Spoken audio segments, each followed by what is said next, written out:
はい、どうも三平です。今回は懸垂の最大回数を増やすためのトレーニングアイデアを一つ紹介していきます。懸垂に限らずマッスルアップとか、鉄棒を握って行うトレーニングの回数とか、または持久力を高めたい方には非常におすすめのトレーニングなんで、ぜひお試しください。何をするかというと、デッドハング、腕を伸ばしきってね、ぶら下がると、あと懸垂をねミックスさせてトレーニングしていく、こういうすごくシンプルな内容ですが、これが非常にきついし、僕の経験上非常に効果の高いトレーニングだと思っていますんで、とてもおすすめです。ただ非常にきついから僕は結構嫌いですけど週1回ぐらいやるようにしてます。はい。で、なぜそれをねしたいかというと、やっぱ懸垂とか、鉄棒を握って行うトレーニングを、長く続けるためにはこういうね二頭筋三頭筋広背筋とか胸筋とかね、そこも大事なんですけど、でもやっぱそれより先にこの前腕とか、このグリップ、ここがねバテてしまうことの方が多いかなと思います。でやっぱりここがバテるとバーをねしっかり握れなくなっちゃうんで、いくらこの辺に余力が残っていても、それ以上懸垂するのが非常に難しくなるということなんで、ここの持久力もしっかりやっぱ強化していくことが大切かなと思います。なので今日紹介するようなトレーニングをするんですけど、じゃあシンプルにデッドハングバーにぶら下がって、1分2分3分4分とこうやってねただただ耐えるとかっていうトレーニングのアプローチもあると思います。実際そうやって紹介されてる方もいるかな、見たことあります。ただ僕はあんまりそのやり方っていうのは、あんまりおすすめしてなくって、というのも、目標がねデッドハングをじゃあ5分できるようになりたい、10分できるようになりたいとかっていうわけではないじゃないですか。やっぱ懸垂の最大回数増やしたいとか、そういうとこが目標なんで、ただただぶら下がって耐えてるっていうのは、あまり理にかなってないというか、実用性がないかなっていうふうに僕は思います。やっぱりここが疲労困憊した状態でこの懸垂をすると、そのストレスに対してやっぱ強くなっていかないといけないんで、ただただぶら下がるだけよりかは、ぶら下がると懸垂をミックスさせて、このね非常にきついストレスに強くなるという、そこを強化していくことが大事なんで、今日紹介するメニューぜひお試しください。もう紹介していきますね。やることはまず5秒間ぶら下がって懸垂1回します。次10秒間ぶら下がって懸垂2回します。次15秒間ぶら下がって懸垂3回、次20秒間ぶら下がって懸垂4回、次25秒間ぶら下がって懸垂5回、次30秒間ぶら下がって懸垂6回で、次今度数落としていきます。25秒間ぶら下がって懸垂5回、20秒ぶら下がって懸垂4回、15秒ぶら下がって懸垂3回、10秒ぶら下がって懸垂2回、5秒ぶら下がって懸垂1回というわけですね。ここら辺に多分今メニュー出してたと思うんで、それ見てください。そういう感じでやっていきます。でこれかなりきついんで、休憩っていうのは何回取ってもらっても OK です。僕も実際取ります。一発でバーから降りずに全てやるっていうことはもう難しいんで、休憩取りながらやっていきます。ただね休憩取りながらも、しっかりこのトータル、ボリュームをしっかりこなすっていうところを目標にやっていきます。ちょっと地味な絵になりますけど見ててください。やっていきます。ちょっとタイマー見ながら、しっかり秒数カウントしながらやっていきます。よし。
10秒。あ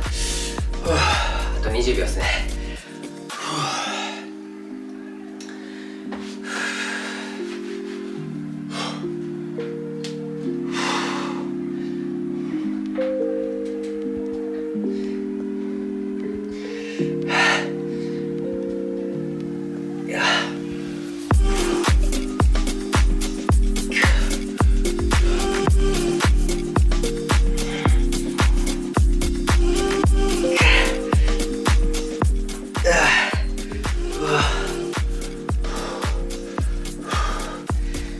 懸垂6回。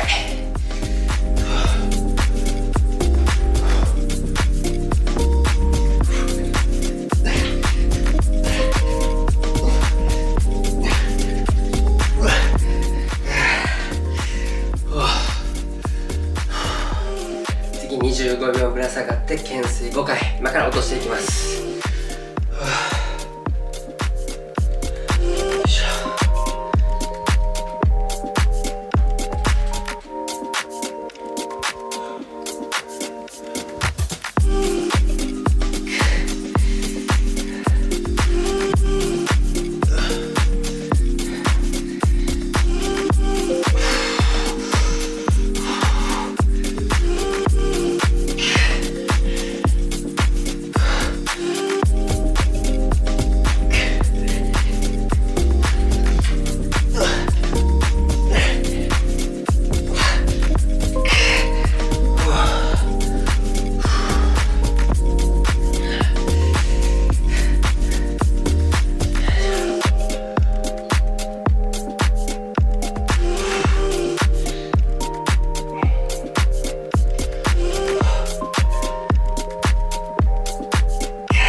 懸垂4回。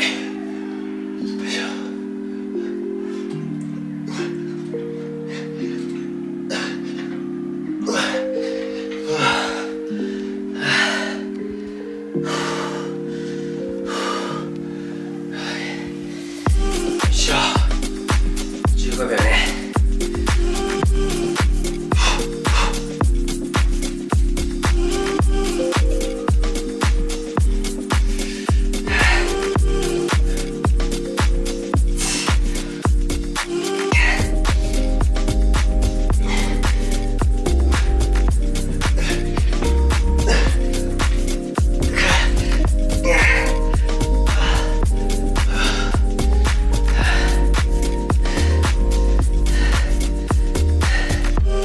10秒。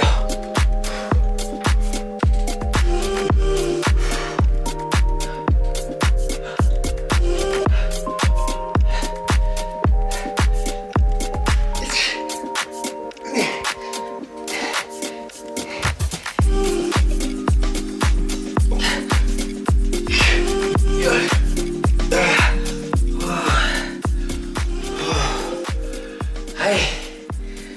ちょっと長かったですけど、何分や、5分50秒ぐらいかな、かかりましたね。はい、こんな感じ。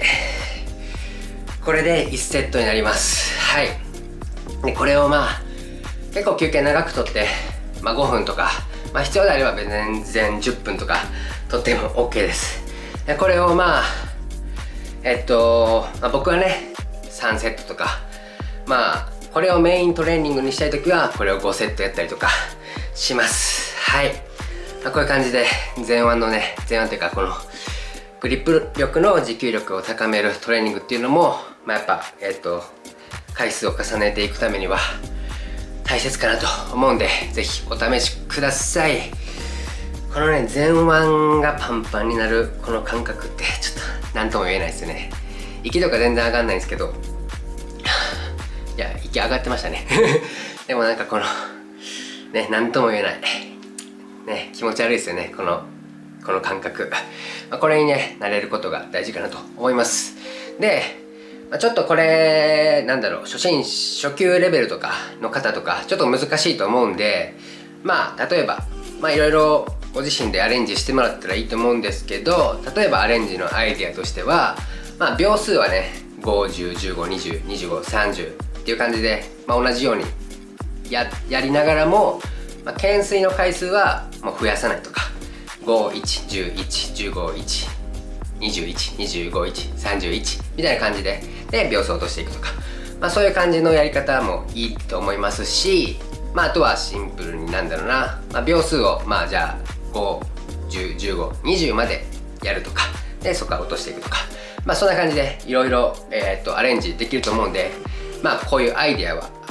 ありますよっていう、今回紹介だったんで、ぜひいろいろ試してやってみてください。で僕のおすすめとしては、最低でも週1回ぐらい、最低というか、週1回ぐらいでいいかなと思います。週1回ぐらい、こういう感じのトレーニングを、普段されているトレーニングの中に、組み込んでみると、結構、懸垂の、回数とか成長速度上がるかなと思うんで、僕はねそれで上がりました。ぜひお試しください。今回も最後までご視聴ありがとうございました。ではまた。